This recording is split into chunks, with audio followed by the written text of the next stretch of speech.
Yeah. With And if you're gonna start with something as strong as "Hey, sexy," follow it up with a harmless, innocuous joke. Otherwise, it comes on too strong. Yeah, I would have taken a CD's nuts joke over everything that I read. Well, with those words of wisdom, which can probably qualify as a PSA at this rate, hello and welcome everybody to the AWKWARDCast, ANY and Keeper of the Crypt's Wonder About Random Dribble. Oh yeah, before we start, I'm going to give a fair warning to the people watching on Twitch and YouTube. My voice is pretty much going out, so if you see me mute intermittently and then looking like I am coughing up my lungs, I am. But I'll explain that during my week. But anyway, we have Denim Ninja here. Hi. Hello and welcome. And as a heads up to viewers as well, I appear to be having a little bit of connection problems. Hopefully it won't be an issue while we're live now, but we'll see. Yeah, but people who don't know who Denim Ninja is, she's one of our mods, one of our friends, and who are you and why should we care besides the fact that you are a mod for our show? I'm a person who is a sneaky ninja that mostly lurks on the internet, is not a content creator, so I'm not famous or popular in any way. But I just happen to be just cool enough to make friends with these cooler people. Well, yeah, you got something better than internet fame. You get to be the mod and friend of hosts of a D-list podcast on the internet. Wait, we made it to D-list already? We've had a couple million subscriber people on this cast. I think we can count as that.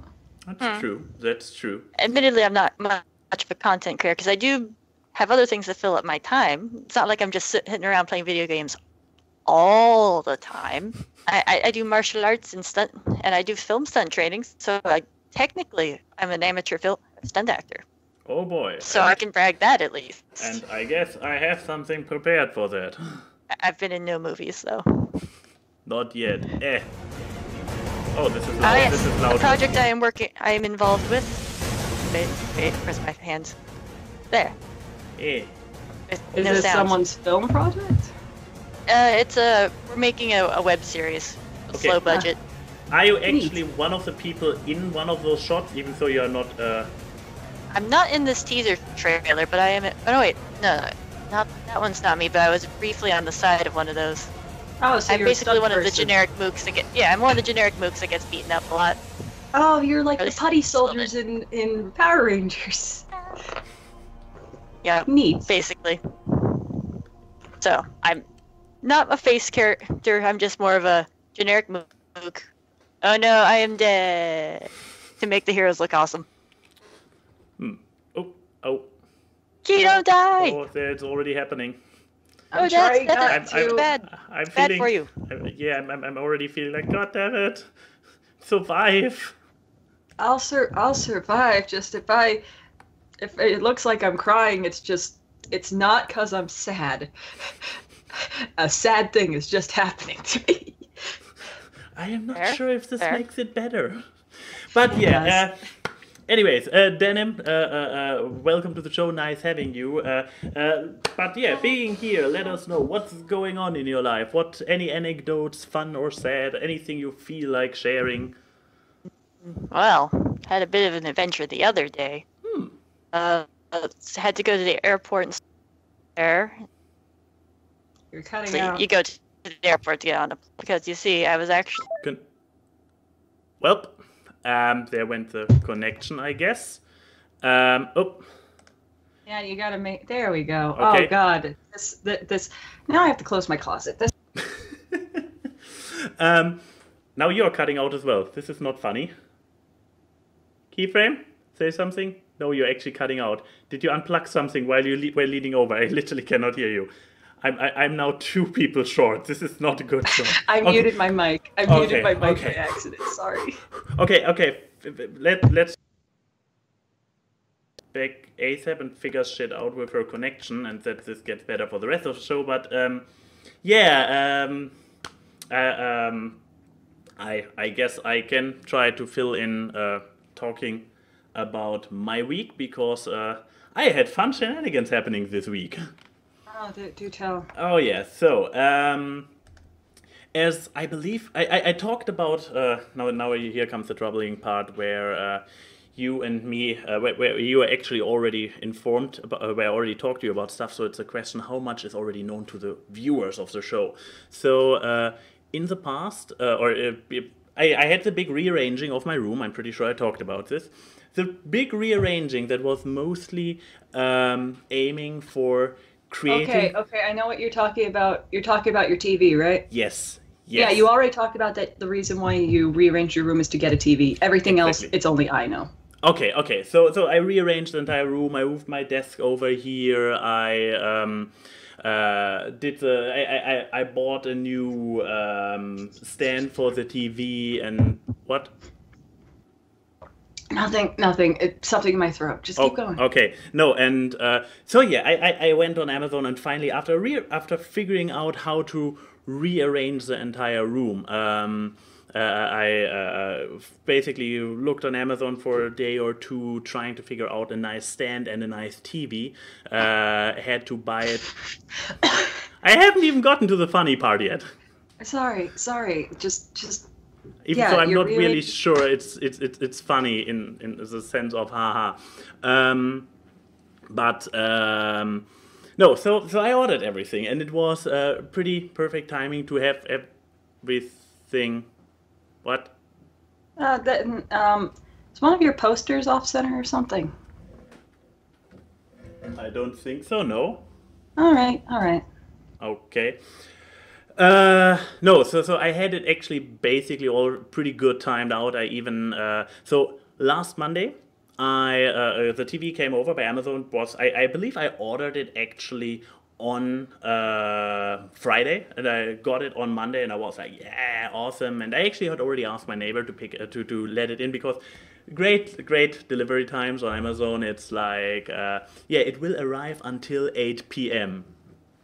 Until lovely. 8 p.m. I mean, like. Do you ever feel like a gag is going on for too long? A gag going on for too long? And what? What do you mean? Behind you. Behind me?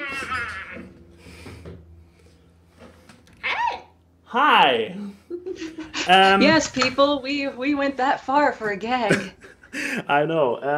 Yeah, you want to take a seat over here where the connection is a little bit better. I suppose I could. Yeah, so A&Y's place has become a tourist spot for our friends. Yes, basically. Let me. I need the green one. Too long. So that you can hear Keyframe's snappy remarks about this joke. Oh no, I was just saying that A&Y's house is a tourist attraction now.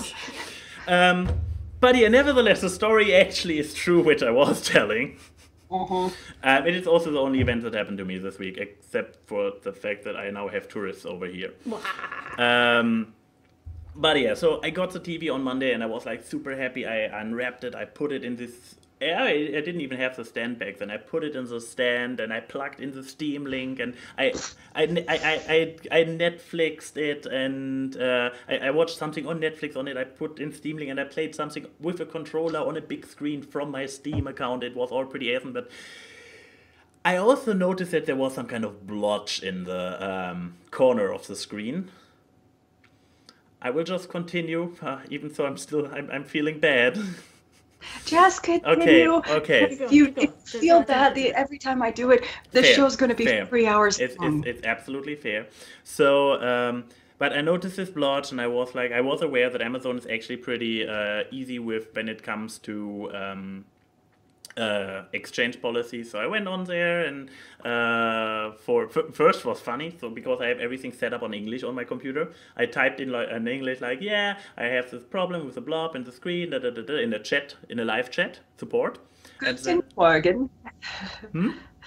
No, and then it was like Guten Morgen.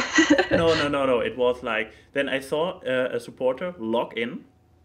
I was already starting to type, I saw her name, Melanie, and I was like, oh, hello, Melanie, and I wanted to reply to her in German, because I saw, this was a very German-sounding name, and I wanted to let her off the hook and let her know that I speak German.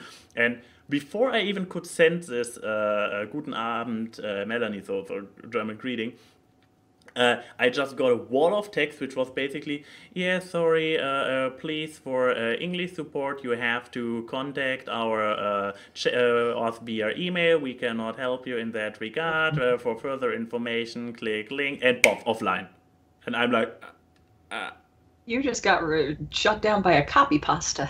She just Pretty freaked much. out, I guess. Yeah, and yeah, so I basically went back all the way to sending a new report about my product, copy pasting the same text, instant translated it to German, sent it up, and I was so hoping to get Melanie again. I was just like, hi, maybe next time talk to your customers before. Nope, can't deal with the English. Yeah. Not paid enough for this. English is scary. I have the feeling it really is, yes. It is kind of fair. Well, I then talked to... Denim, you got to be a little bit closer to the mic or something. Whoop, whoop. Shovel. Well, no, it's now more That centered. works probably better. But Now yeah, you're better. There you go. also probably I'm a louder talker. That might also be an issue. You overshadow me. I'm just Brr. Oh, you sound fine. Just keep going. Anyways, but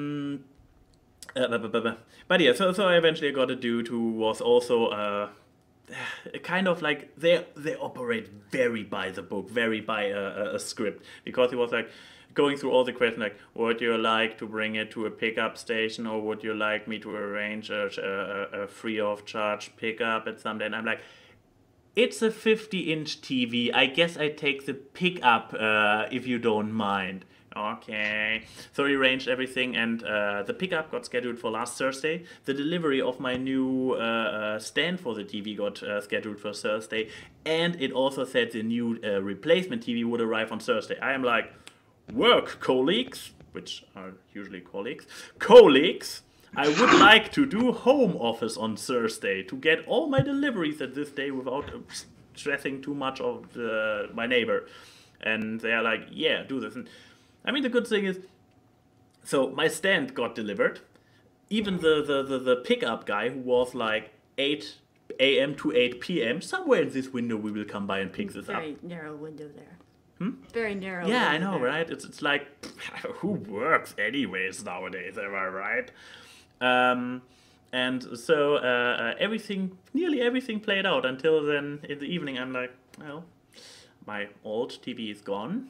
I had enough extra time to build up my entire stand, which was actually a little bit challenging because it was like IKEA, but with an actually even crappier instruction menu. Wow, this joke transcended our podcast. Okay, sorry, my roommates are being real dicks! They had excellent timing there. Careful with your voice. No, but it was excellent timing. If they keep laughing whenever I talk, then that's fine. Anyways, I believe I told Keyframe the story already. So yeah, on Fridays, and I was like, okay, I have to go back to the office. I cannot do too many days of home office. So I was like, hey, dear neighbor, it's scheduled for today. It was already supposed to come yesterday, but now they say it comes today. Could you be available to get to receive the package for me? Like, no problem. And I actually returned home rather late on Friday evening because I had to pick somebody up at the airport. And so yeah. Myself right away. Yeah. But yeah, I basically came home with the premise like, hey, we will have a TV and can watch Netflix on the big TV. Not. We get to watch the lovely empty space Yes. with the stand. I mean, it's a very beautiful empty space. Is there anything? No. There's a... Look at my beautiful stand over there. There it is, with nothing. Just a few snacks and stuff. Just watching the bottle of water show. Yeah. So this was a very uneventful Friday evening where we were just sitting on the sofa and staring at my Link poster. So okay, nothing over the weekend. Now at some point they actually updated it. Oh yeah. So it's currently basically in the next part of town over, like next part of the town which has its own name, like one part of the town over in the station since Wednesday. And it was explained that delivery got delayed due to external circumstances. The weather? I'm living here. No, the weather is completely fine. And it's like 2 or 3 kilometers from here. No, can't do it. Crazy things. I have a theory. Oh boy. I have a theory. External circumstances. The delivery guy saw the TV you were getting, and looked up your name and everything, and somehow diverted it back to this podcast. And he watched some episodes, and he was like, "This person doesn't deserve this TV." And he took it home for himself. Which would be absolutely understandable, but what I also could imagine is that it is the same guy who delivered the first one and probably broke in during transport and was like, "Oh shit, now I have to break it again."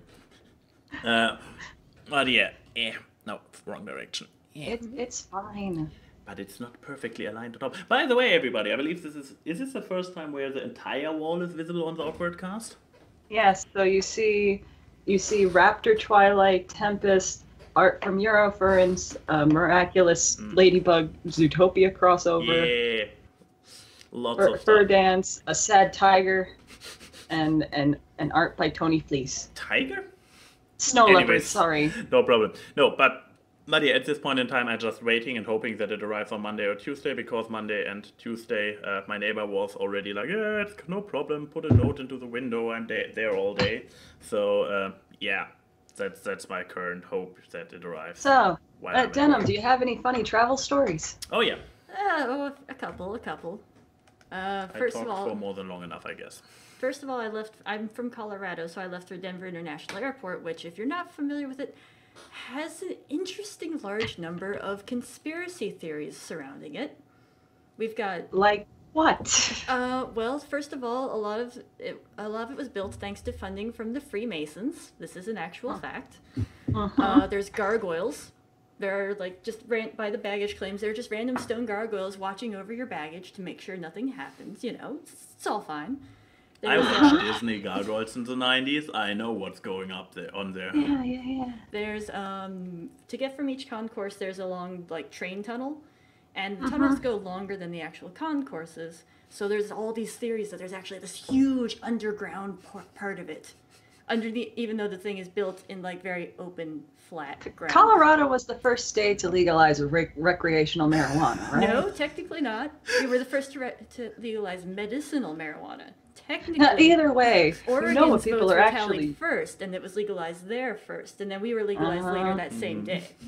Either way, this has been around same since day. Before this, so. Same day. Either way, this explains a lot more. Continue about continue about Area 52. The marijuana, though, seriously. There's also the giant statue outside of the airport. It's a giant blue Bronco that's bucking, going, "Ah," which has glowing red eyes. And this fearsome look, like, "Arr." A lot of people just call it Blucifer because it looks evil. And in fact, it actually did murder its own creator. What, did it fall on it? Yeah, actually. When they were moving it from his studio, fell. I hate being right. I hate being fell and impaled his like artery, and he bled to death before help could arrive. So his own creation killed him. And this is standing outside of our airport for many, many years. Okay, so... Yeah, so there's a lot of conspiracy theories around this airport. It's just crazy shit that happens. So right now there's construction going on part of the main terminal area. And so they have a bunch of... Whoever is running their, like, HR or whatever is brilliant. Because there's a bunch of signs around the construction area embracing all these conspiracy theories. Lovely selfie, as you can see, of me in front of one of them. Excuse me one moment. I gotta go yell at my roommates again because they're blasting Scrubs in the other room. I actually cannot even hear it, so... Well. Yeah, right now I can't hear it either. Okay. But yes, as you can see, streamlined security or more secrets. And there's a bunch, like there's one about the trains, there's all around, there's all these different signs, just embracing the conspiracy theories and be like, "Ooh, what are we up to? Oh, so spooky." Okay, so, anyway. That was the first part of my trip, was just seeing that and be like, haha, I like these signs. Otherwise, the flight itself was not too bad. There was good movies. There was, although there was, I had the lovely joy of the person. On my left side was a nice guy with white hair who's, was whatever. He was pretty nice. We chatted a little bit. He was on his way to Rome. Guy on the right side of me was also white-haired gentleman. but he barely filled his seat. He barely, fit in his seat. He took up the armrest most of the flight and not with his arm. So I was like, volume buttons. Can I get to the volume buttons? Good thing I can't help but think of like the scene from Toy Story 2 where Woody is climbing on the fat Wayne Knight guy to try to get his arm. Except it's you trying to find the volume button in the rolls of fat. Yes, that was a little awkward. I was slightly reassured by Welcome the to the fact show. that he was British, so it wasn't just a stereotypical obese American, you know. No, it was a fat Cockney British dude. There was that at least. Let's see, more entertaining part. Oh yeah, I had a bit of an incident when I finally reached my layover in London. I get there and I find the board where it has all the flights listed. It's like, okay, the flight to Berlin will be the gate for this will be posted at such and such time. Okay, I'll go kill time at the Harry Potter store. Yay! And I'll get some food. There's a Harry Potter store in the Heathrow. When I was in Heathrow, I didn't have time to go to a Harry Potter store. Thanks, customs. So next time traveling to Europe, you know where to book a long layover. I had no problem getting through customs. No, it's the line? okay, not customs. To be fair, I was trying to leave the airport. Oh, was it? Yeah, so. Yeah. Okay. But yeah, so I go through that, and then I come back to check it when it's, the time that the flight's supposed to be posted. The gate's still not posted. It says the flight is delayed a little bit. I'm like, okay. Okay. I'm gonna go to hang out a little bit longer, find a place to plug in my phone for a bit. It's still not posted. Let's see, the flight, it says now the flight's supposed to leave in about half an hour. There's still no gate posted. Can I file a missing plane report, like a missing child report? Like all the other flights around it have gates listed. I'm having flashbacks to my one flight that I took the Twitter picture of being like, so I'm supposed to be boarding a flight. One thing missing, and there's no planes on tarmac. Yeah. But finally it did eventually arrive, and obviously I got here. Berlin's cursed. Berlin is fucking cursed. But Heathrow is a big airport. They miss a plane every other day. It's not a big deal. It happens. It's very big. Don't make excuses for the country that left your union. That's true. Fuck the British. If they want to leave, then let them leave and lose their planes. Am I right, folks? Let them keep their pounds and pence Yeah. and stuff. And Queen. Yeah. And corgis. Oh, and Corgis. Ooh.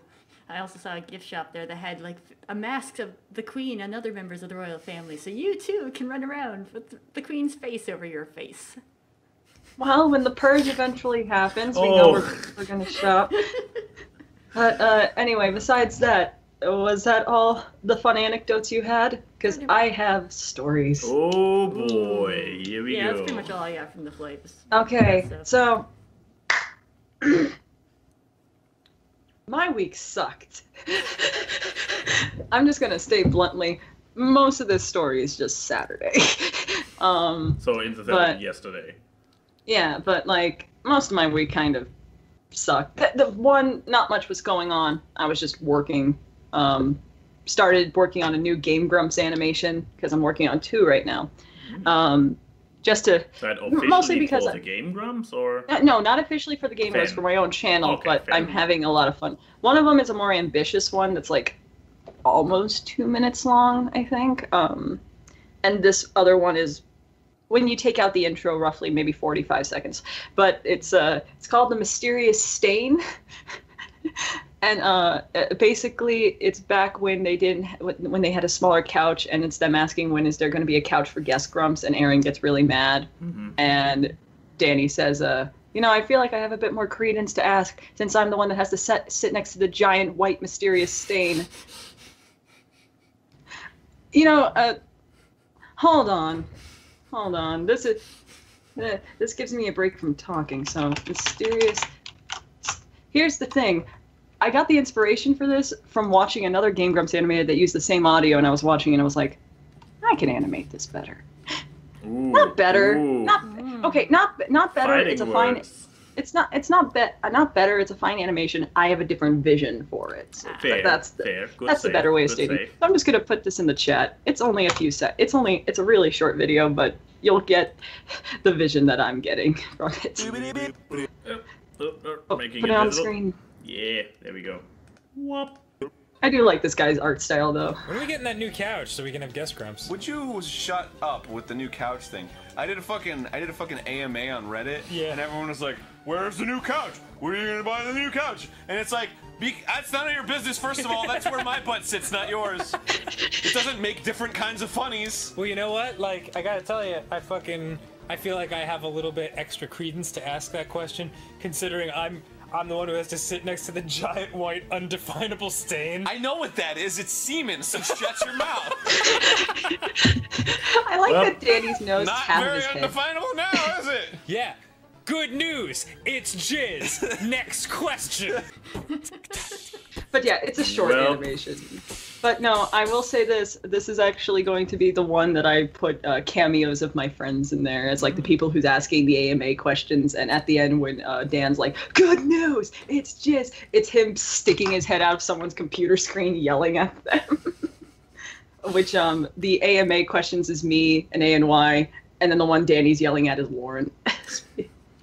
But no, the reason why my week sucked is I don't want to go into too much detail because I don't want to talk about the happy story. Let's just say this. A health facility that helps with people who are probably schizophrenics, dealing with anxiety, depression, a bunch of mental health problems, should not lose someone's case file so fucking easily. Oh, lovely. Yeah, I had an appointment scheduled for tomorrow to go to a psychiatrist so I could finally get medication. Yay!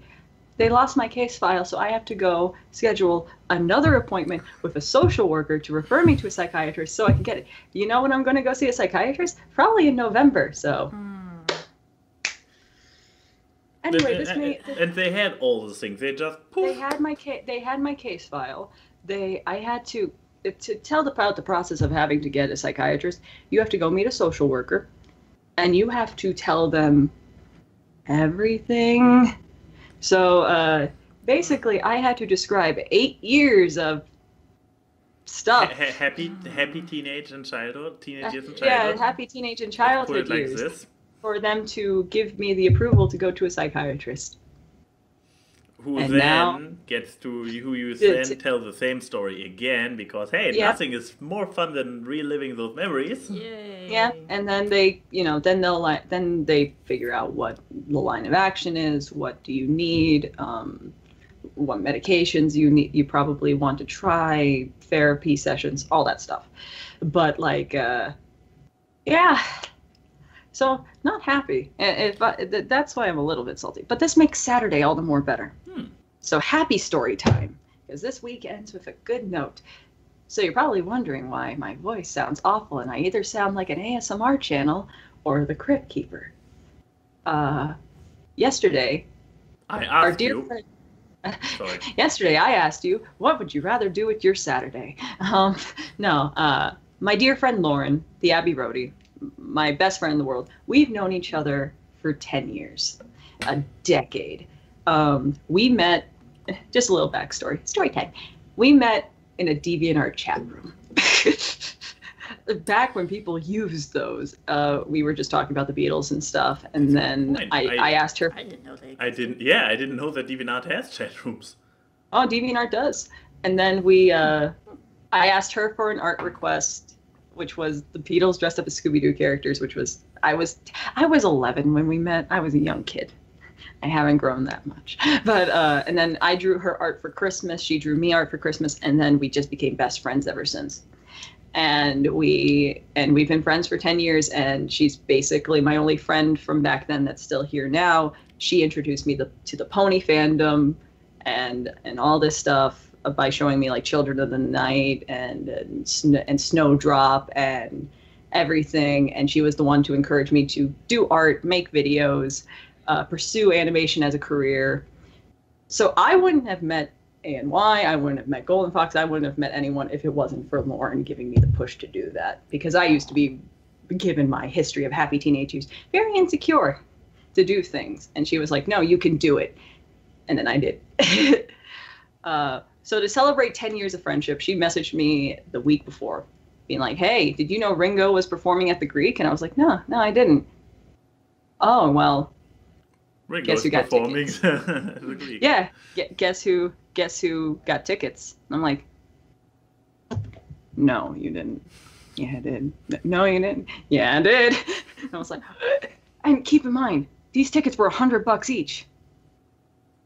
Nice. Where we're sitting right there is pretty damn close to the theater, to the actual stage. Mm-hmm. Like, those seats below us are the front seats.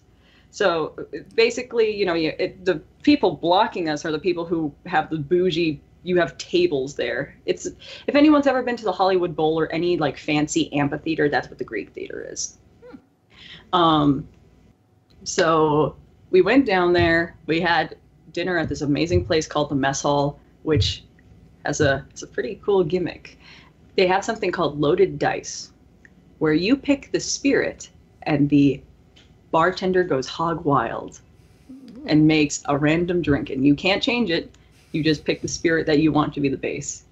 Okay, nice. So you either get something you really like or something disgusting. I got something I really liked. I picked vodka. I was going to be safe. And they gave me a vodka ringlet or something. It was something that was like vodka and lime, and it was so fucking good. It already sounds good.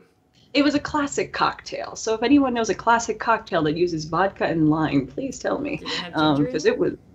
I don't think so. Okay. I'm going to Google this while I talk.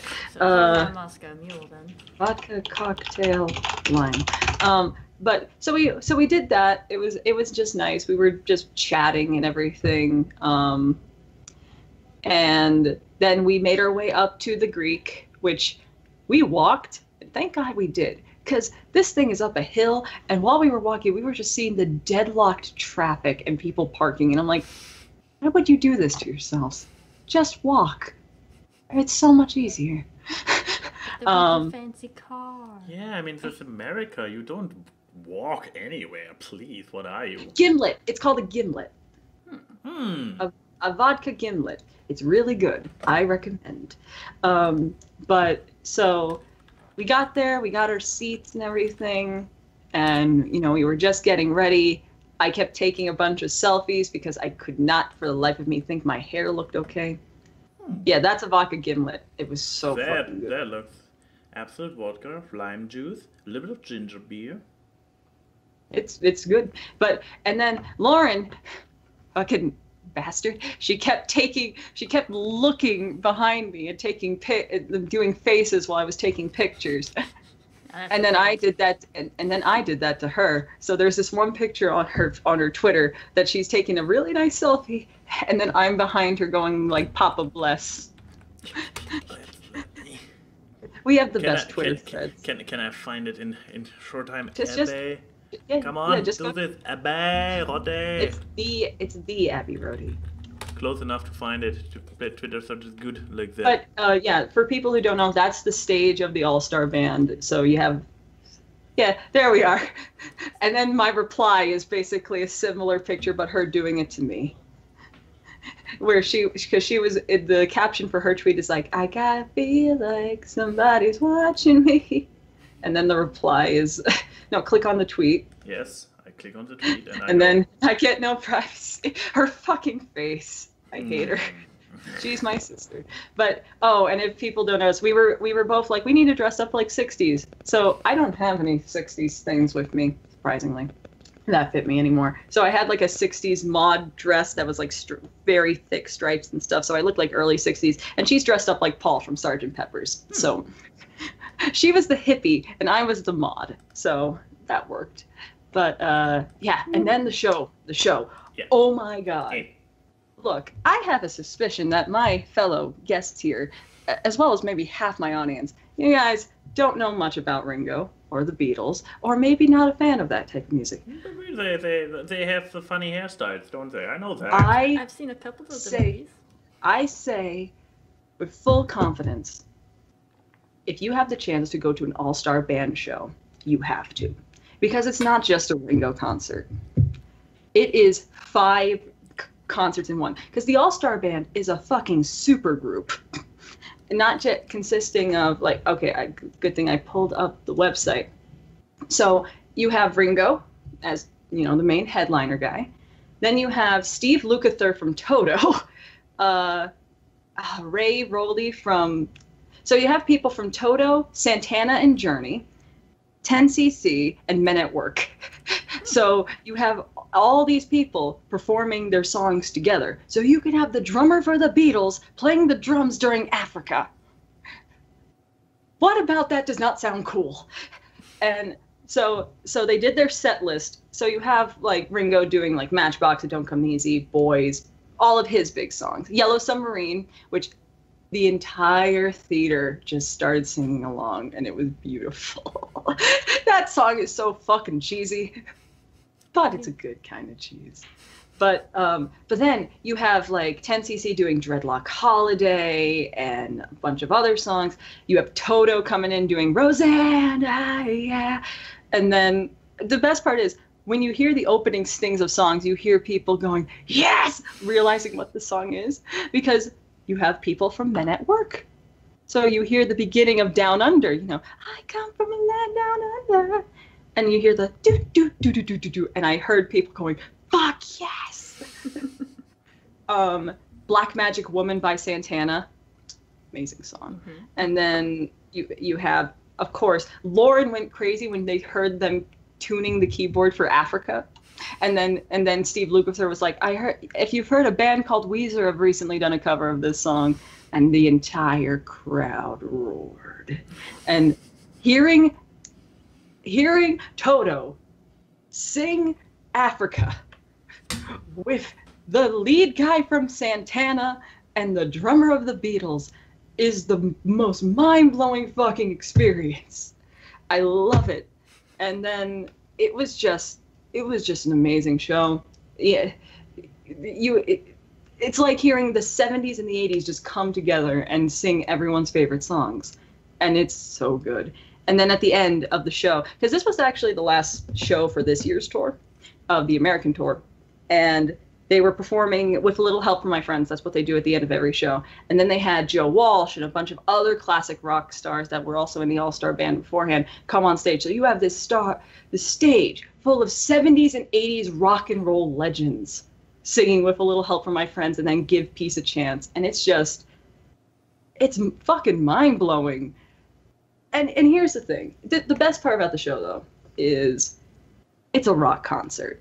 It's a fucking rock concert. Something you don't get with concerts anymore.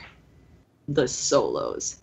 Because you don't want to... If I wanted to listen to something sound exactly like the album, I would listen to the fucking album. But at a rock concert, holy shit, you had Steve Lukather and Greg Rowley, who's on the keyboard, because he was the main keyboardist for Journey and he was the main guy for Santana, having a fucking electric organ and guitar battle while doing Rosanna. And Steve Lukather is one of the best fucking guitarists I've ever heard. He was just shredding on the guitar, doing like 2-minute long solos. And then it was just like, holy crap. Rock concerts are amazing because you would just hear those jam sessions and hearing this is what they can do. It's like, some people are like, oh, just get to the next song. It's like, no, fucker. This is music. This ain't no electric crap. This is electric guitar crap. And I loved it so damn much. So I was screaming a lot. And this is why my voice is... I also was starting to get sick beforehand. Oh, good. That'll help. Look, I knew I was going to lose my voice at some point.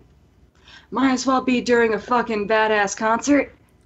But just saying, if anyone could go see the All-Star Band, if they're performing in your city or your country, go see them. For one thing, you don't know how long these fuckers are going to keep living. And two, wouldn't you like to say that you saw some of the biggest rock icons in one space for 2 hours? Because, and also, I'm just going to say this, I feel like Ringo Starr drinks baby blood. Now, people may be wondering, Chrissy, why are you saying that? Why do you think he drinks baby blood? This man is 78 years old and was doing jumping jacks and running around on stage. Nice. I want you. Here's a picture of this man. This is from like last week. Does this man look 78 to you? Not really.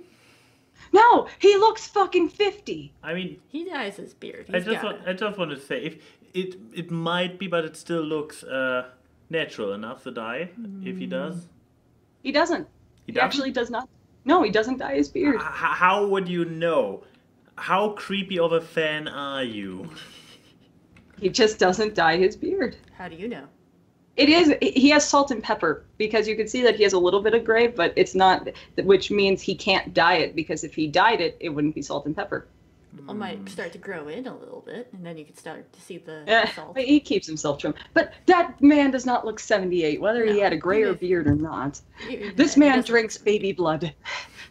I mean, it's delicious. I don't blame him. He was walking on stage, and he's like wearing a leather jacket and ripped up jeans, like clothes that a grandpa should not, a great grandpa, by the way, he's a great grandfather, should not be wearing. And he was making it work. And I'm like, I want to be him. I want to be him when I get 78. I want to be that cool. And I'm just like, how did he, of all four of them, become the cool one? He used to be the lame one, I take it. He was Ringo. He was the big nosed silly drummer. Everyone wanted Paul or John. People were like, oh my god. And then Ringo became the person with a successful TV and film career, married a Bond girl. Yeah, he's married to the Bond girl from The Spy Who Loved Me. And he's still kicking. Literally. And he's still kicking, doing successful tours, and just saying, this may be my opinion, he could still sing. If you've ever heard Paul McCartney sing nowadays, he sounds like he's dying. Which was the one where that got made fun of in one of the earlier South Park episodes? Paul, I think. I don't know. Bringing one back for a millennial. The episode where the episode where God got introduced, where they did for Jesus' birthday party. They wanted to do the biggest party, and it was like, yeah, I'm bringing back I don't know who, some super old legend. Maybe it wasn't a Beatle. Otherwise, you would probably remember. But like, no, it's just that Paul does a lot of thrashing things. Ringo actually knows how to keep his fucking voice. Because if you've ever heard a Paul McCartney song, like Maybe I'm Amazed, or Live and Let Die, or Band on the Run, he goes like, wah! It's like, Paul, baby sugar child, stop. You're going to hurt yourself. And you did. And now you're 76. Yeah, no. John was the one who sang Twist and Shout. Wow. Fun fact, he sang that song with a strep throat. That's why he sounded like he was in pain that entire song. But no, that was my Saturday, and that was an amazing thing. And this shows me and Lauren's differences. She got an official tour shirt from the merchandise table inside the concert. Really nice. I got a bootleg shirt from someone that was selling it on a fence outside the concert hall. You're mirrored. Let me unmirror you. Why are you mirrored? Stop being mirrored. So now you're not mirrored any longer. I got this person was selling them on the fence outside of the amphitheater. So this is obviously a bootleg, but I mean I still really like the design. It's like, you know, got Ringo, Star, Love, and Peace, because he always goes peace and love, peace and love. You see the entire amphitheater. I couldn't tell by the picture we are currently having up from him. Seeing an entire amphitheater just hold out peace signs and stuff. Because at a rock concert, you expect devil horns, right? But no, everyone's holding up peace signs like peace and love, peace and love. I mean, peace and love, peace and love. But it's just such a good fucking show, and if I could afford it, I want to take my friends to go see an all-star band show because it is an experience. And so yeah, that was my shitty week that ended on a great note, thanks to the best friend in the entire fucking universe. Lauren is an amazing person. Claps for Lauren and for vodka gimlets because oot. So, a lot of weeks. Media. Yay! Can I talk about mine? Oh, absolutely, because So that way I can take a break from talking after it. Fair. I mean, if you would rather take the break now, but no, I want to just get it all in one go while I still have a voice. Sounds fair. Also, fun fact. I kind of knew that you would take this media, This is such a good show!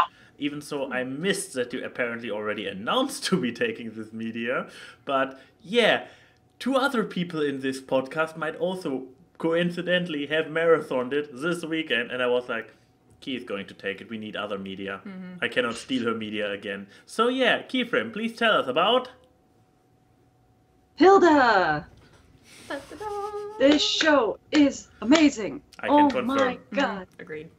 I see, I would have been very mad if you guys stole this media because I watched this when it first premiered. Because I've been hyped for this show since they uploaded the trailer, because I remember going into your server and being like, oh my god, this trailer is so cute.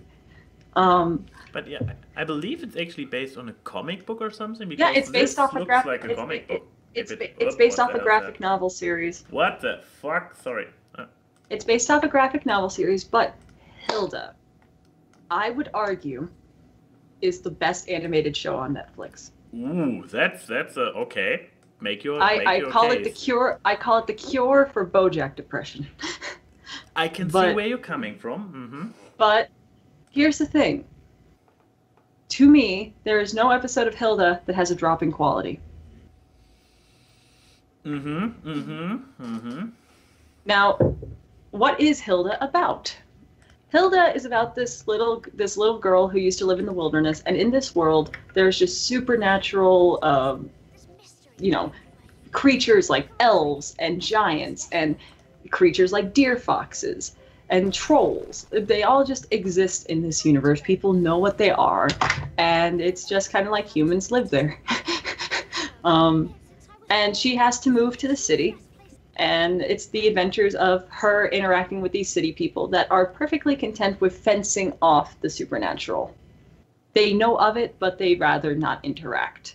So, wilderness versus city. And Hilda is this adorable girl, I love her so much, who constantly questions everything. She is an inquisitive, questioning adventurer girl, and I love that. I mean, even if it's not of supernatural things, she questions why you're not allowed to ask questions in school. And I am like, Hilda is my spirit animal.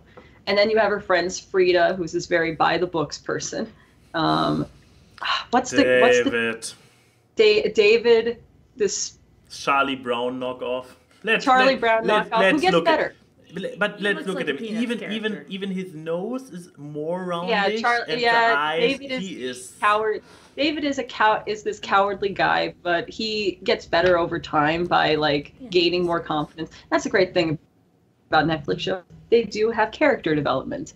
And then Alpha, who is this little elf that went with Hilda from the city, and then the little deer fox, who I want a plushie of so bad. Steak. No, not steak. Twig. Yes. Twig is so cute. I love him. And has a really good mom character, Joanna, who's Hilda's mom.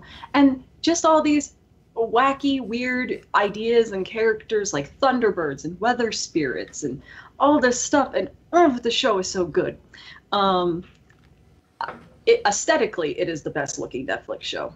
This show revels in limited color palettes, which if you don't know what a limited color palette is, it's a limited color palette. It only uses a select few colors. You can't really see it. You can see it on the night sky. No, I'm talking about the sky is the biggest example. If you look at the night sky, the sky is not a gradient. There are no gradients in this show. Everything is blocks of color. But yeah, also another great example is Hilda's hair is the same color as her shirt. It's the same color as the sweater of Frida. Yep, everything has a very cohesive palette. It's such a nice looking show. I love the art style because it is basically taken from the graphic novel, and it's animated so fluidly and well. It's so good looking. I love it so much. And the acting, because Frida, David, and Hilda are all played by children. Some of the best child acting. child's voice acting too. I have a great counter example for that in my media. Hilda is actually played by one of the main kid characters in Game of Thrones. So I'm glad she picked something more wholesome. That's why this came bubbling up. The little girl who is ruling this one house in the north. Yeah, I saw those pictures bubbling up recently as well, and I was like, why is this super minor character getting such a resurgence? Because in Game of Thrones, she is fucking badass, but only has like 5 minutes. She's like a tiny little girl, and she's like ruling her house with an iron fist, and that's her, I assume. Yep, and she's it's just such a great show. I love the music in the show, everything about it. So I think this is why I like this show so much, and it's why I like BoJack a lot too. This is a show that to me was not made with the usual thing of this will make money. This was made in the subversive world of making it for the art. Because I'm pretty sure a lot of people actually didn't know what Hilda was. I remember the graphic novels, but I know some people probably haven't. I've never even heard of it. Yeah, but in 12 episodes, they were able to 13. They were able to establish this world, establish the mythos, and show that everything has humanity to it, and it wasn't like forced in. It was just there, and it was organic, and I loved it so damn much. But yeah, to me, this is better, at least consistency-wise, than BoJack. And I love BoJack. But we can all say there are some episodes of BoJack that feel like they didn't spend as much time on that as we thought. I mean, we have constant arguments with BoJack about why, if a season actually lives up to the previous season and all that. Hilda just is a consistently good show. I can binge watch Hilda and feel like that I had a great experience the entire time. In all fairness, Hilda only has 1 episode so far. So one season. Don't say sorry, one. Yes, sorry, I'm an idiot. Yeah, Hilda only has 1 season so far. So while I completely agree with your praises, we have to see if it can hold up for later seasons. That if this kind of comparison maybe becomes like relevant, like this season wasn't as good as the last one. Well, or something. right. Yeah. Well, at this point, I think that this one, in 1 season, established more quality control than a season of BoJack. It also has the advantage of being, since it's based on a graphic novel, they can base it around those stories, I presume. Actually, fun fact. Original plot? Only 2 episodes are actually based off graphic novels. Oh. The rest the first episodes, so the 2-parter first episode, and I think the Weather Spirit episode. Everything else is original plots. Yeah. Nice. But no one's going to understand this except for people that have watched the show. I started to hate Frida so damn much. At one point, yeah. But luckily, they made that a very short hatred. But oh my god, I think Kichi or someone heard me. I was watching the particular episode, and all you can hear during the credits was me yelling, "You bitch! Don't make Hilda cry!" But I also was like, good for you, David. Because David has some pretty badass moments near the end of the series. I love him. He's a good boy. I thought I would hate David, like I don't like Elfo and Disenchantment. But no, he's just a genuinely good boy. He's just a little cowardly, and it's good. All these characters feel, for a series like this, real, and I love it. And I'm sure that when kids watch the show, this is a great show to have kids watch, but I feel like some parents are not going to like it because they're going to watch the kids are going to like Hilda. They're going to be like, oh, it's okay to ask questions about things, it's okay to explore and have adventures, it's okay and ask and be inquisitive and question why things are the way they are. And some parents may not like that because they even make the statement in the show is like, we're not supposed to ask questions, Hilda, we're just supposed to do it. Yeah. And I'm like, ooh, I like this. Also, just fair warning to people, it's a very British show. Oh, I think there's only like I think there's only like 2 characters that don't have British accents, and one is like the Thunderbird character, who I swore was the guy who voiced Courage from Courage the Cowardly Dog, but I couldn't find the voice actor. But he sounds like him. And this onion creature that sounded like a sounded like our friend sounded like our friend Joey. Oh, and the Woodman who's in the trailer. Woodman, yes. I like the Woodman. Woodman's a great guy. I like Woodman. But I totally recommend Hilda. It's such a good show. It's an aesthetically pleasing show. I hope they announce a season 2 soon. But you know what? Given how they ended the last episode, if this is just a mini series, 13 episodes, it works perfect. It works perfectly. And, I mean, everything. Only one. We could come up with only one plot thread that was unresolved at this point. Mm-hmm. The rats. You mean the Rat King? Yeah. No. The rats. mice. The mice. Sorry. The tide mice. The tide mice are the only plot thread that got not picked up again and resolved. Never addressed again. Yeah. Not saying anything else due to spoilers, except for this one. I totally recommend Hilda. Give it your thumbs ups on Netflix. Already Watch did. it. Please don't pirate these episodes. I want Hilda. Look, if Big Mouth can get a fucking season 2, so can Hilda. Please. Yeah. But yeah, I'm always reacting like feeling very challenged to statements like, yeah, it's the best animated show on Netflix. So obviously I'm right now on Netflix and going through animated shows. Oh, okay. Like, I mean, here's the thing. There's a lot of good animated... This is such a bold statement to be like, best animated show on Netflix. I mean, what about great institutions like Boss Baby the Series, or the aforementioned Big Mouth, or Captain Underpants, the animated show? Huh? To be fair, that show is not awful. It's not my cup of tea, but it's not the worst thing in the world. I watched a few. It's good for kids who've read the books. It's basically that show. But it's not a bad show. It's just obviously not for me. But I'm just saying this because Netflix will fucking take anything. So they throw a lot of shit at the wall to see what sticks. And when you get a show like BoJack or a Gretsuko, or I don't count Voltron, because it's a DreamWorks show. Netflix is just a distributor. But also, given, because I was considering, besides all the joke answers like Big Mouth and Boss Baby the show, I was actually considering like, would I count Voltron as a competitor for Hilda? And while I loved especially the first season to bits, I dare to say, yeah, overall, in its simplicity, Hilda has more polish. There were less bullshit episodes. I think this will be my last point about Hilda, but Hilda's such an intriguing show to me. I think where Hilda succeeds is where a lot of shows forget. And this is why shows like BoJack are really good, or shows like Agretsuko are really good. When you get down to its core elements, it's a very simple show. Each show that BoJack, Gretsuko, and Hilda, you can bring them down to one thesis statement. BoJack, deconstruction of the Hollywood mentality. Gretsuko, deconstruction of a Japanese woman's working life. Mm-hmm.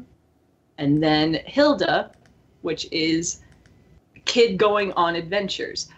And the point of that is that you have to come up with a thesis statement for your show or plot and build on top of it. Because if you have something, whether it's a farcical thesis or something that's grounded, you need to have something that's structurally there. And then when you have stuff like Big Mouth or anything above it, the thesis statement is all the show is. It's about puberty, so it's funny, but no, BoJack and Hilda and everything else, all the good shows, they actually build up upon their damn things. What they build them up on is the main point. But Hilda revels in its simplicity because it doesn't have to be more than what it is. So totally watch Hilda. It's such a good show. I'm finally glad to see a good Netflix show. But to throw in, since I also just recently watched it, what I also want to emphasize about this show, what I found really brilliant and refreshing, is how casually mystical stuff exists, because they don't do the thing which I watch a channel which is Hello Future Me, where tropes and themes and writing and so, and he also talked about the different versions of magical worlds that often exist in shows, and how there is how there's this usual approach of it all exists, it's our world, but there is secretly existing magic. And which reminds me of the Harry Potters, of the Gravity Falls, of all those worlds where, haha, it's our normal world, but in this particular bubble, there is magic and shit. Hilda gives you an entire, complete world in which all the magical stuff is completely common and known. It's not like, no, there are no muggles that need to be protected. No, everybody knows about it. There is a city that celebrates that a 4-meter giant bird flies over their city every year. They are aware of it. Those bear sperm things fly over the city every other day. Those things you see over here, those are just animals in this world. Although it did seem like something could still surprise them, because there's the one kid that freaked out about the talking bird. Yeah, some things, but there is normal and also the weird, but the weird is still accepted. Like some stuff are more rare, other are less rare, or also they all are completely aware that most of them have house spirits living in their house or in the null space in between. It's just a thing, and it's so nice to see a world which is completely showing a normal world in which magic is just, or the fantastic is just a thing that is. So this is something that I found very strong and refreshing, which is also plays into Keyframe's wholehearted recommendation of the show. So good. But anyway, I know what your medias are, at least one of them, because Brett actually went to go see this movie while we were at the concert. Yeah. So why don't you go on? Well, I'm gonna mute and die a little. That sounds like a very great plan. At this point, so, do we have time to do separate medias, or should I contribute to yours? I guess we could do both. Seems like it's going a little late. Yeah, so the media, as everybody who follows me on Twitter can probably already guess, is the clock with the clock with the house with a clock in its wall, and as everybody can completely directly see on Twitter, Denim was with me in the picture, so I wonder why people are surprised that she is here. There I am, right there. Mm-hmm. Anyways, Jack Black looks a lot younger than he should be in this movie. That's the only thing where I'm really feel a little bit weird about. So why did they? I mean, on the one hand, he is great in the role, but on the other hand, it's like either let him be his real age without making him look extra young, or I don't want to say cast somebody else, but. He makes younger work. Yeah, but it's still just a thing of the last time I saw him was the fucking Gorillas video. Yeah, and no offense, but Jack Black is gray by now, so this is all makeup. That's dyed. That's definitely dyed. It's obviously dyed, but it still works. At least they picked his old color and not like time to dye you red, Jackie. Yeah. Mm-hmm. Also, something I was wondering during the show. Is he really grown this big, or is he wearing a little bit of a suit to bolster him up a bit? Hold on, I can find the answer by watching Gorilla's Humility. But he wasn't really that small. Also, like even back in the video. He was. But he looked very, very dense. No, not dense, but rotund. Fat. Corpulent in this one, but nevertheless, here's the source. I mean, he still is running around pretty fit in this movie and doing a lot of stuff. So I would say he is fine. He still can handle his. No. This is less. I dare to say this is a bit less. But look at how gray this dude has become. Direct comparison. He still has some brown. It's just the beard that's gray. Yeah, that's usually where it starts. So. Nevertheless, so the movie, The House with a Far Too Long Title, First of all, I expected, because I also only saw this one trailer, and I was like, hey, this actually looks intriguing. I want to check this out. It simply makes an interesting approach to the entire genre. A little bit of a disclaimer up front, which might actually increase your viewing experience. It's a lot more child movie than I expected. Yeah, it's Jack Black kid movie. There's a few immature jokes in there. Yeah, and for me personally, the immature jokes were like eye rollers, but I can handle. I mean, it's based off a children's book. Yeah. That's my point. I wasn't aware of it, so for me it was a little bit, because there is the tone of the movie is actually as dark as it seems in the trailer. They have a pretty nicely dark and creepy sense to it. So that's. The atmosphere is they nailed the atmosphere. 2 thumbs up for that. I would even say it's a little bit bold. It has a little bit more balls than recent child's programs, like in the olden days. Back in the 80s and the 90s. Then kids TV had balls. They really did pull some stunts that nowadays. You had to try hard to be a PG-13 movie. Yeah, to be a PG movie. Yeah, back in the days. Parents were not as overprotective and helicopter-esque about what their children consumed in the media, and look at what normal guys came out of that area. So normal. Totally normal. Yeah, but yeah, so when we look at the pumpkin in the background, the this pumpkin. movie was surprisingly dark, or at least to me, it surprised me how dark it was for a kids movie. Yeah. Was the effects good? Because, I mean, the effects look pretty good in the trailer. Yeah. I would also say that, okay, maybe this tentacle monster is probably the weakest effect, and even that looked good. But yeah, that's a little bit of a actual weak spot. I would say is a child, because he's good. He's not bad. I want to say he is a good character. But it's. You believe him that he's there, but he's very awkward in his acting. Like he acts unnatural in his behavior. Like a little bit of overacting maybe, or too much of a smart ass. Like his hobby is learning words from the dictionary. Yeah, this is established at the beginning of the movie. Oh no, this child is me. Oh, I used to read in no joke, when I was a child, when I was like 7 or 8, some of the books that I kept in my house were encyclopedias and thesauruses, because I wanted to be well versed in words. They make it a recurring joke / at one point plot point in the movie, though. Everybody's saying indomitable. Indomitable. Not to mention the one scene with the hat and the... That sounds kind of like, okay, this may be a hot take, but I feel like that sounds like the forced whimsical traits that they gave to the kids in Series of Unfortunate Events. Yeah, like him, he's also... But then what I said, the plot is very simple in things like... I mean, what you got from the trailer, there's magic going on. Jack Black is basically a warlock, and it's like...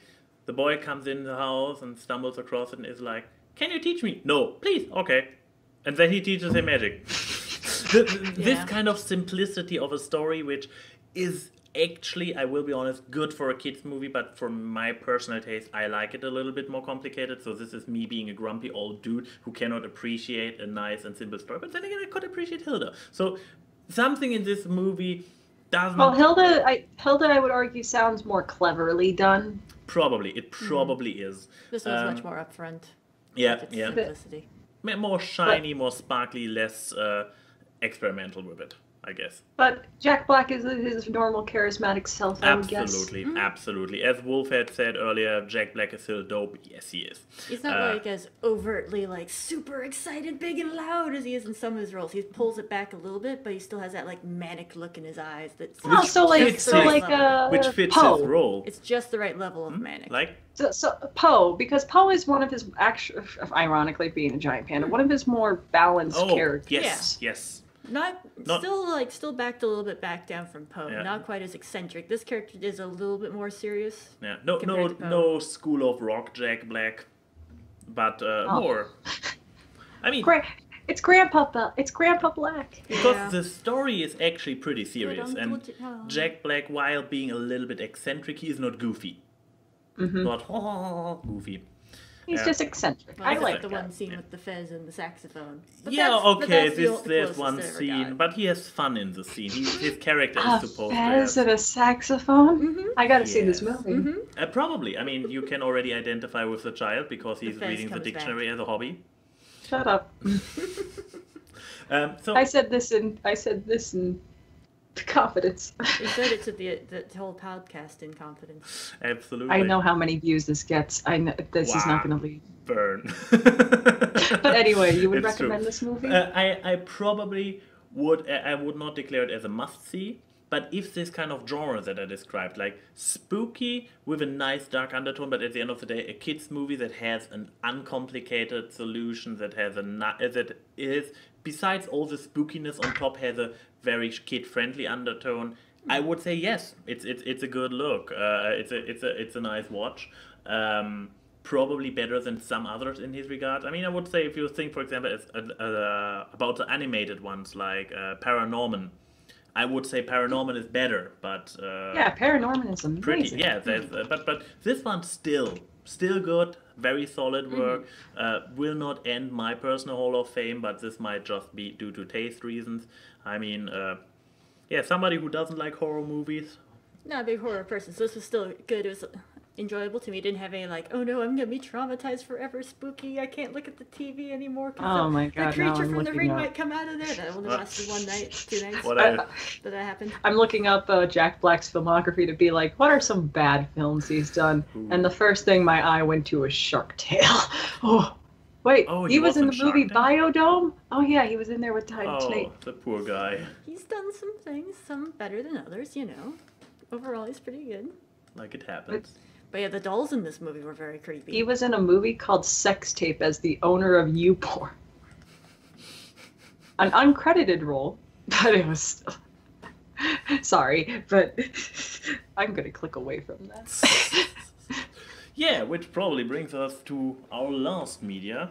Oh my God, we also we had a lot of stories. I just see the time. That's so. why I was mentioning maybe we should combine the media, but Oh, so this was your media.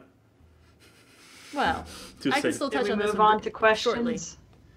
I mean, you can just drop a 30-second elevator pitch for. Sorted Food. It's a fun YouTube channel with a bunch of British guys who talk about food all the time. 2 of them are chefs, and then the rest of them are just normal guys. And they're just all really big foodies, and they goof around in the kitchen a lot of the times, just being goofballs. Like this encapsulates everything.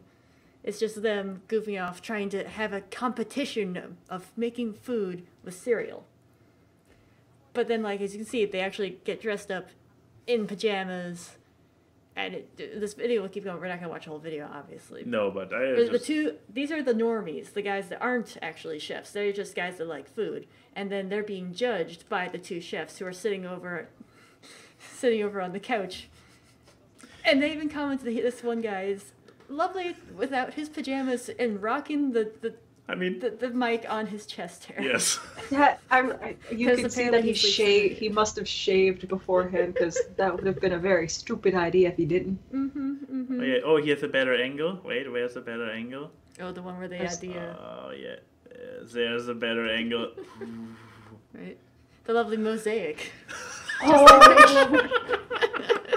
So you can see they take themselves very seriously with food. Very, very serious British fellows. But no, see, folks, I watch a lot of food things. I'm just saying it's very predictable for Denim to like a food thing.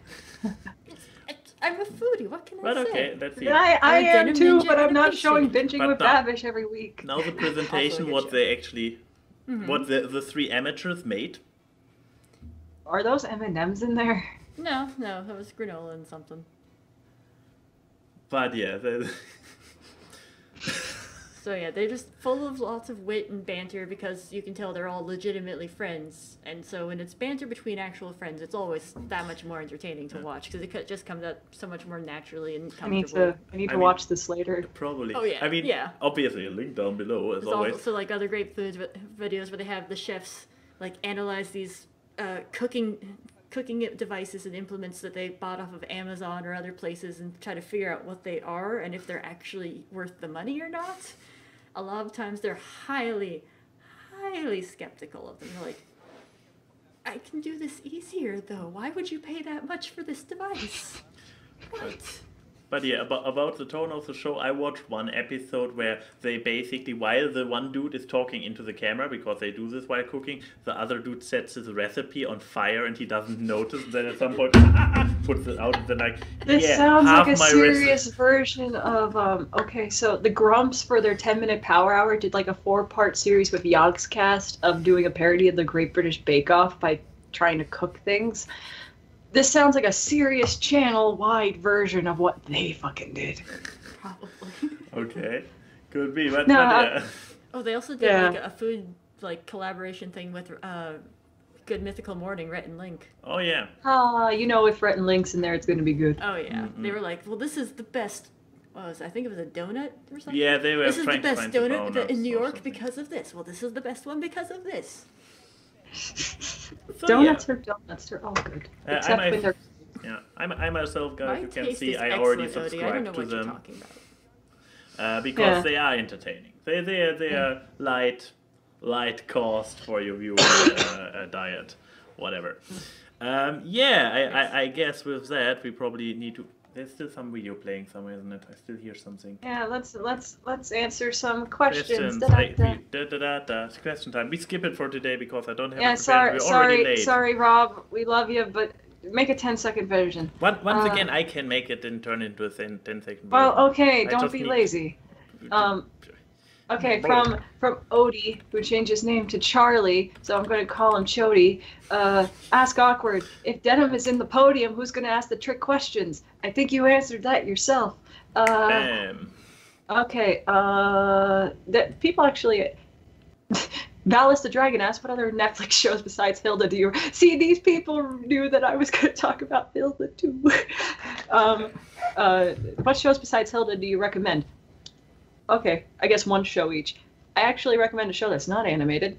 It's a show called Sugar Rush, and it's a cooking competition show on Netflix where they just make desserts, and it's really fucking good. And the people, no, I may not be thinking of the right one. There's two that I watch. There's another one that's like another one, but it's like this really eccentric cook, and all the contestants are fucking insane. Who's the host Like they're- of the one you're thinking of?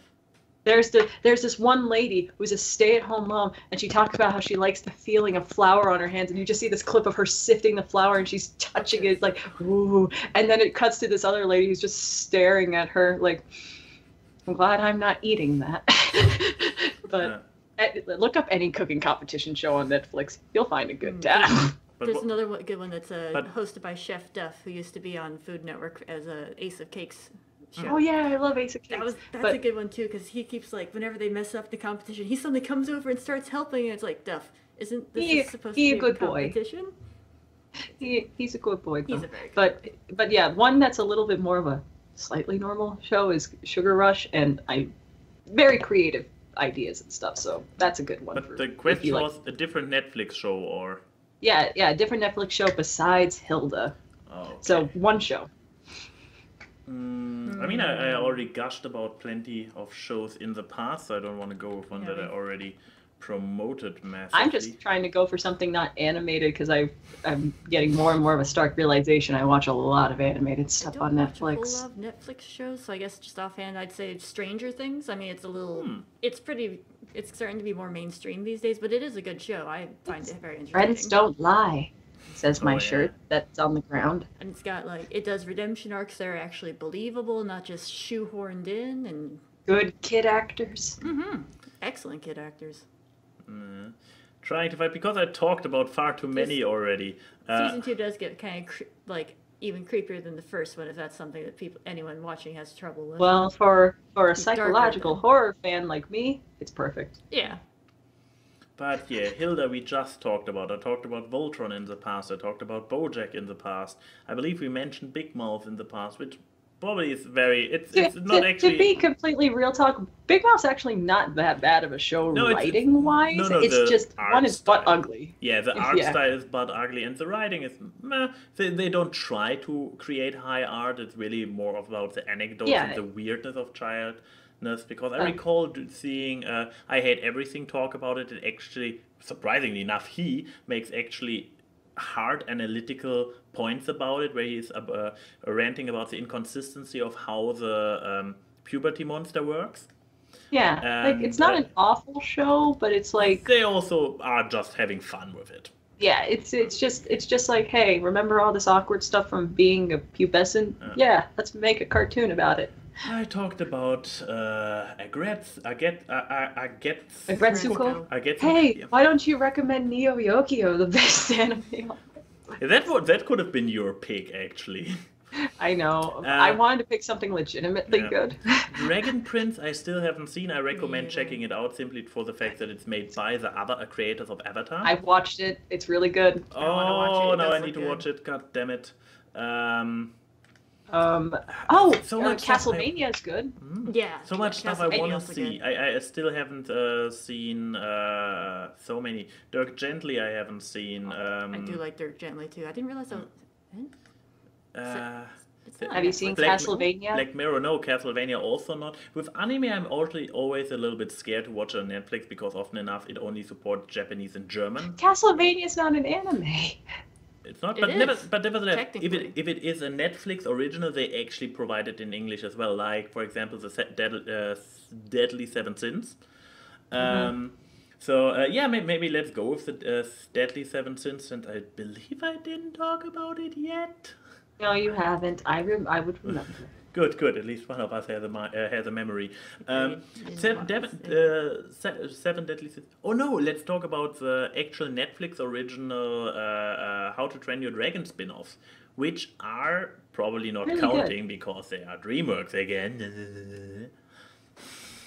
Was that an insult to me? Because you were earlier like, this doesn't count, it's DreamWorks. I just don't personally count it because it's also a reboot of a previously existing cartoon. Ooh, House of Cards. Nevertheless, with How I Met Your... No. How to Train Your Dragon, this one. How I Met Your Dragon. It's surprisingly, I mean, they obviously have a smaller budget than they have for big cinematic things, so they make a little bit less characters standing around in the background. So they cut corners in regards where it doesn't hurt. The animation itself is still the standard from the show, just a little bit dense down for saving reasons. So less textures. Yeah, if you are a fan of the How to Train Your Dragon movies, the Netflix one-shot movies, I believe, and then a little series are actually all pretty watchable, so that's something nice to check out. They are a little bit confusing in order, which is the reason why I still haven't finished them, because I was like, what do I have to watch now? What's the order here? I need to watch everything chronologically, otherwise I will be very sad, because I'm a little bit neurotic like this. So yeah, this is my answer there. There. We have a question on Twitter. Yeah, okay, what's the question on Twitter? Because we got a lot on Discord. Yeah, that's true. That's why I try to throw in the Twitter people as well. I'll just go with the short one, Jemmy Jemser, because otherwise it's the tryhard reviewer nobody asked for. Also a great name. The worst hypothetical for all three of you. Would you rather be colorblind only to your favorite color, or have your favorite food taste like cardboard? I always wonder where people come up with those hypothetical questions. Here's the thing. So many of the things I own are my favorite color. Plus, colorblindness doesn't quite work that way. It's where like I guess we're going to work with selective colorblindness in this aspect. Yeah. So it looks super dull. Whatever. So I wouldn't be able to see anything. Oh my god, I wouldn't be able to see anything blue or green because they're both my favorite colors. I would be completely invisible to you. So you would. I'm covered in blue. I would only see your purple hair. Also, color blindness doesn't mean that this color disappeared. No, it turns gray. Yeah, it turns like it looks like other colors. You would look like a 1920s movie. But on the other hand, what would be your favorite food that would now taste as cardboard? What is my favorite food? That's also a good one. So what would be? I mean, given your profession, color blindness would probably automatically be color blindness. The worst that could all my happen to characters you. are now red and only red tones. You're pink. It's like I become the fire bard, which is actually in D&D, I'm nicknamed the Fire Bard because I'm a bard that wields 2 fire swords. Don't ask why. But like, why not? That's the question. But my favorite food, I like Italian food, so probably pizza. Oh, so pizza but I've now already tastes tasted as pizza that cardboard. tastes like cardboard. Because So that's it tastes just like that one Domino's. So now imagine all of it tastes like this, or the color blindness. No, pizza's the only reason I go back to New York anymore. I would go. No, that's not the only They reason described I go it as a worst hypothetical. So back. I know. So which One would you is, rather? do I sacrifice my career or do I sacrifice pizza? These are both very hard options. it's not an easy one, I will admit. I guess my new favorite food. Wait. Oh God, I thought of a weird caveat. It would. I mean, jump eventually, you'll get a new favorite food because you can't eat the old favorite Would the food. curse Does jump? the new favorite food become that? Does the new favorite color become? Probably. But would it? logically. But that's would it that's still? just a set domino But effect. would it free up the old one because it's no longer your favorite? Or would you I just don't know, this- gradually this lose sucks. taste for everything? I guess and it will be the gradually favorite food. all colors. I'll lose weight because all my favorite foods are fatty as fuck. So I guess I'll pick the favorite food option. I have to see color. I mean, big surprise for me, it comes from the complete opposite. I would be like, I still want to taste stuff. Well, I'm missing a color in my palette, which is probably sad, but okay. I don't make a What living color of would them. you not be able to see, I right? am not even sure because it actually I'm not nailed to it because red is a top candidate, but I also am fond of green. I changed my shirt earlier. I was wearing a green shirt earlier. This gesture made more sense earlier. You like green and blue and black and red. Yeah, exactly. Also, yeah. But I mean, people could now argue that that black is the sum of all, or the lack of any Black color. is a color. Black is a. Never, it? Okay. Look, in this situation, If the black is a artist color. said- wait, if blackness doesn't appear for me anymore, this means I gain night vision. No, that's not how it works. Damn Yeah, it! I I don't tried to. I don't think as far as like being able to see colors, black counts as a color because what your night vision is Everything just turns white. Your night vision A is zebra just looks like a white horse. like humans already don't see in color at night. Their dark vision doesn't work that way. I know. Yeah, but I'm just imagining the silly situations of you look at a zebra and just the stripes are gone. It's just a one solid color horse. It's like, now, what about you, Denim? Would you not be? I mean, you're a foodie, so I guess I would give up color, but not necessarily because of like really wanting the flavor so much. My favorite food is banana bread, which already has a really distinct flavor and smell and is so tasty. But my argument for why I would choose to lose color is my favorite color is purple. And then second and third favorite colors would be like blue and black. A lot of my wardrobe is kind of in those colors. So funny that, yeah. Yeah, I mean, Yeah. you would not so be you able would to just see you your... just become the grayscale ninja at that But point. see, purple is already very similar to blue because it's like half blue anyway. So even if I lost purple, I'd still have blue. Unless there's a domino effect of continually losing That's colors. what my hypothetical Yeah. caveat is. But okay, not a bad question. This one is from Enigma, our other mod, Enigma Royal Prince, who Enigma. for Denim. Denim Ninja, what constitutes you as a Denim Ninja? Why would a ninja wear denim, and wouldn't that slow them down or be effective as slow them down on being effective as a ninja? Well, Enigma, you see, there are many varieties of denim. Some are pure cotton, some are heavy cotton, and some are light cotton. So there's not necessarily slowing you down, because some of them will work better. After all, denim was originally popularized because of its use for work pants. It is a very practical fabric. There's also modern day, we have a lot of denims that are, I can't think of the word right now, a hybrid blended with like nylon or other things, which makes them a little bit stretchier or a little bit softer. Oh, look, you found a certain picture. Isn't this the Genus? Is it the Genus cosplay from No, My Hero Academia? It's me, it is a cosplay of me, cosplaying me. Okay, it doesn't say any names anymore. Whoop, no, it's shareable. That's a Denim Ninja. And also I'm a ninja because, as I mentioned earlier in the show, I'm a martial artist and I also do stunt work a little bit too. So in that sense, I'm a ninja. Yeah, and I'm fun also good at fact. just sneaking up on my friends. Yeah, fun fact. Both of our friends that are named Ninja, British Ninja and Denim Ninja, they actually have credulence behind their names because British is a British person. has been British is a British person who's also a gymnast and has done fight training. Yeah. Yeah. And We've seen the boy do really incredible things for someone as stocky as him. Do you want to get the thing? Oh, my souvenir Yes. that I found. I've already found a novelty denim souvenir while I've been out the here. denim part is also not an exaggeration. So this particular person makes it a thing to get souvenirs made out of denim from places she goes. And when you go to Germany, What? Those are awful. Denim Lederhosen. No, 15 euros, like the trashiest of the trashiest. Okay, you can at least say from me, I don't buy that shit when I'm there. Admittedly, it's not nearly as classy as my denim souvenir from Japan, which was in fact a denim kimono. Okay. Well, anyway, there's your answer there, Enigma. Another question from Enigma. Who has the better online name out of the three of you, and who has the worst? Okay, that's easy. We know all who has the worst.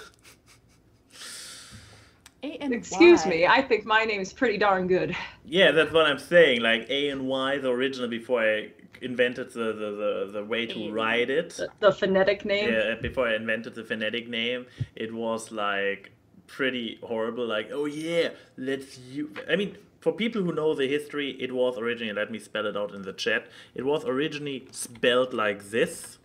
Which obviously gave people a very hard time to reproduce it. So eventually it boiled down to the same version without anything. And this gets read by anybody who is not familiar with how to read it as any.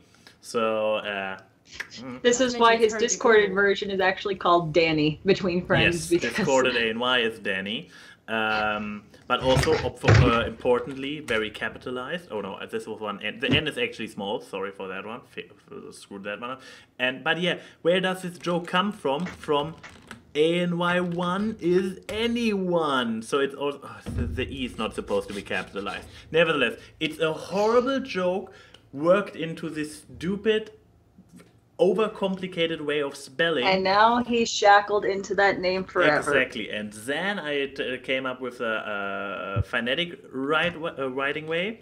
Where I remember that. Yes, where I actually asked a person in this call, like, hey, would you spell A-N-Y like this and pronounce it this way? And she was like, yeah, sure. A while later, after I already established this as my now official nickname, someone figured out that another way to write the name Anne. That this is actually more pronounced Anne, like Anne Rand, the author of Atlas Throw the Globe Off, or whatever it is, the name of this book. So yeah, there is a Russian author whose first name is Anne, spelled like Anne, like this, and so. But I will say, in my defense, I actually. Who wants to declare their online name worse than mine? Oh no! I was coming up with the defense of me saying that An was a perfectly fine way to spell because, of course, when he was asking me this, I was in school, so I went to other classmates in my art class and I was like, "How would you pronounce this?" And I held up the phonetic spelling, and they were like, "An." Oh. An. So to an American, that's how it works. But no, I mean, Denims is pretty much name on the tin. Mine's just a literal name. But people still ask me why my name is Keyframe because, well, I had to pick the thing that apparently is an obscure term to people. I thought it wasn't. But I mean, I knew what a keyframe was because I worked with editing programs before, but anybody who doesn't. Yeah, people keep constantly thinking that my name literally means a key inside of a frame. Oh my god, like the bad joke I did in the beginning. Yeah, no, people actually think that that's why my name is that. I had to explain to my cousins who've seen my channel what a keyframe actually is. Because they thought, like, the little logo thing that I have where it's 2 keyframes coming up and it reveals my name, they thought that is a key. That it's like a weird key. And I'm like, no, you dumbasses. No, keyframe means the point of action in an animation. Like, that's the main points of action. And then there's the in-betweens that make them more organic looking. And I picked that because, 1, that's my favorite part of the animation to do. And 2, I like the idea of being the main point of action. And then when I make a video talking about things, I have the main points of action and the conclusion, point A and point B.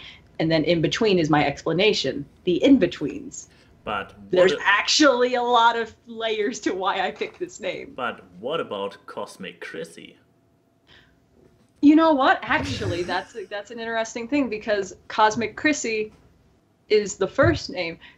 I basically have 3 names online: Keyframe Productions, which is the YouTube, Cosmic Chrissy, and Cosmic Keyframe. Which Cosmic Keyframe, if I ever made a production company, that's the actual name. Cosmic Chrissy is the. Oh shit! What? You're right there. Should I explain what just happened? Maybe. So okay, your microphone fell over and ripped your earbud out? Yeah, the other thing is these headphones are retractable, so I could stuff them into my bag and they don't get tangled up. Very useful. But I accidentally activated the retract thing and it just flew out of my ear. Why? Why do these things happen? But no, Cosmic Chrissy is essentially the dumber name that's not no layers. I really like space. When I was a kid, I was obsessed with space. Before I decided I want to be an animator, I wanted to go into the sciences, and it was either meteorology or astronomy. I was obsessed with space. I had a bunch of books, solar system models, all these things, and I still love space. If people look at my artwork, you can see that I like stars and sparkles and night colors like blues and purples and all that stuff. And even the shows I like are like Steven Universe, which has space elements. I like Star Trek, Star Wars, sci-fi, Sailor Moon, all this stuff. I love anything planetary. So I was like, Cosmic Chrissy. And it worked because my branding has me with blue hair, which is, to me, a color of the cosmos, which is the reason I don't change my branding, even though I dye it orange more often than not, because it's easier to maintain. But like but yeah, so it doesn't turn chrysalis green and people think that I'm just a walking chrysalis cosplayer.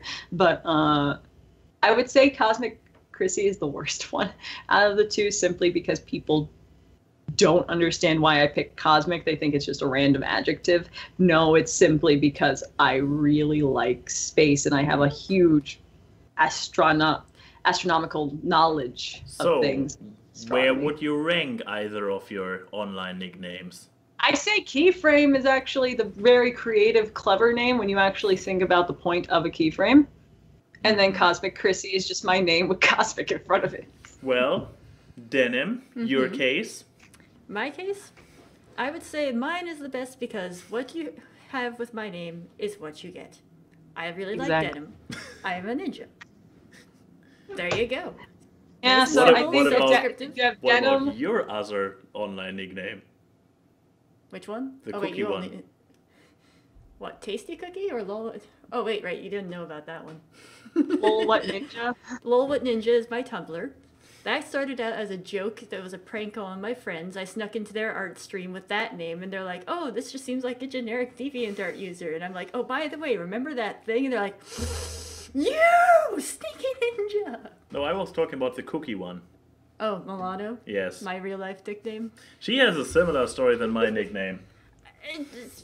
I mean, the simple version of Milano is that it's based on, in America at least, Pepperidge Farm has a bunch of brands of cookies. And one of them is... Pepperidge Farm remembers. Has a brand. One is the Milano cookie. The short version is just that one day I was hungry, I went to the cabinet, there was a thing of Milanos, and I was like, That's my name now. I was in 8th grade, and so my friends are like, we should start going by nicknames. And I'm like, oh, can I be Milano? Okay.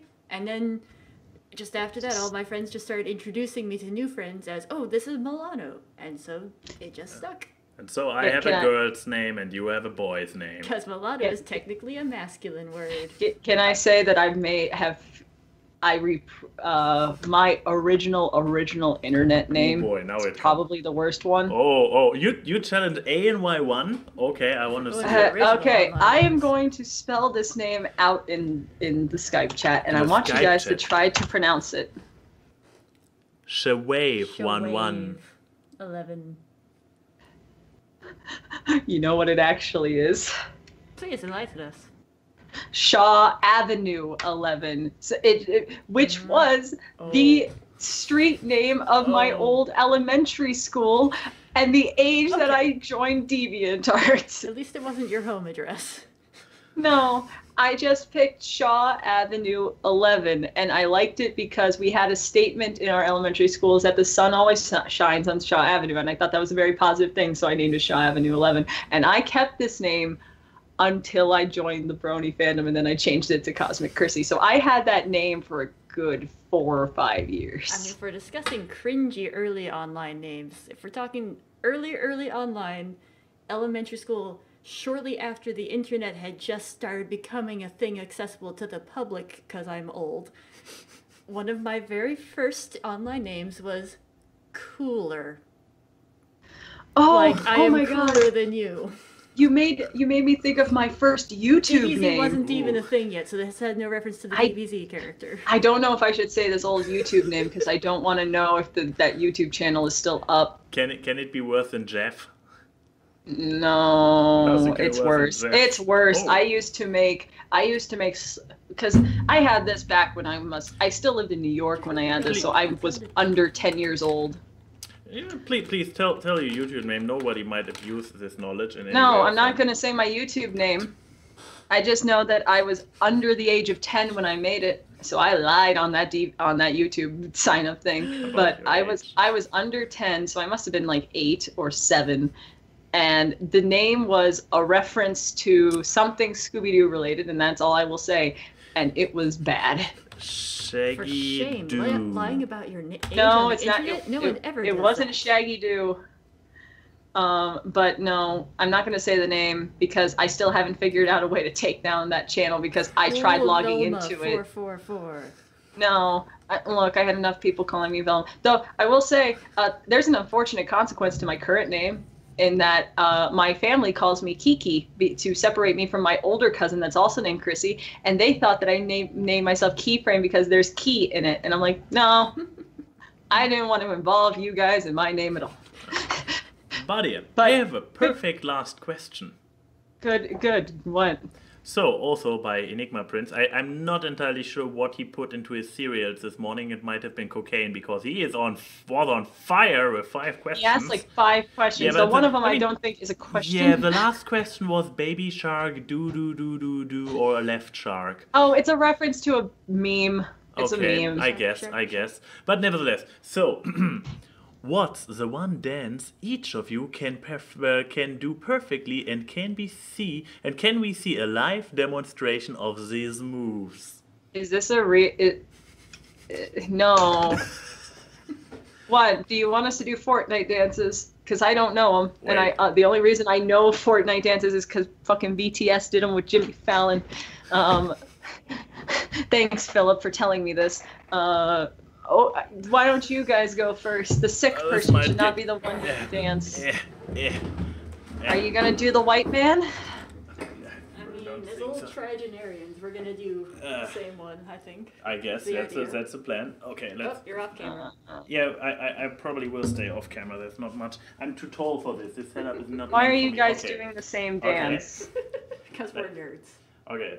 Okay, what's the dance? It's the Macarena.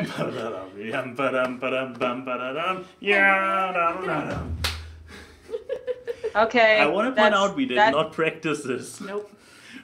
We just know it that we well. just read the question earlier and it was like, I can the Macarena. Me too. I are awesome dancers. Now I'm actually thinking what's the dances I can do. Because I want to answer this question before we get off the show. I know what the setup for this was. Oh, a chair. That's lovely. Here's the thing. I have no room to do the dances that I know how to do. We just did it. Because my friends can actually attest. I do know how to dance. I'm not a bad dancer. You think I would fit the white You think I would fit the white guy stereotype to the extreme, but wait, I know a dance. Hold on, I just got to make sure that I can do it right. Aromunga Sensei. Ooh. Ooh. Let's see if I. Okay. Oh God. Okay, so I'm gonna have to take my headphones out for this. I already apologize for what I'm about to do.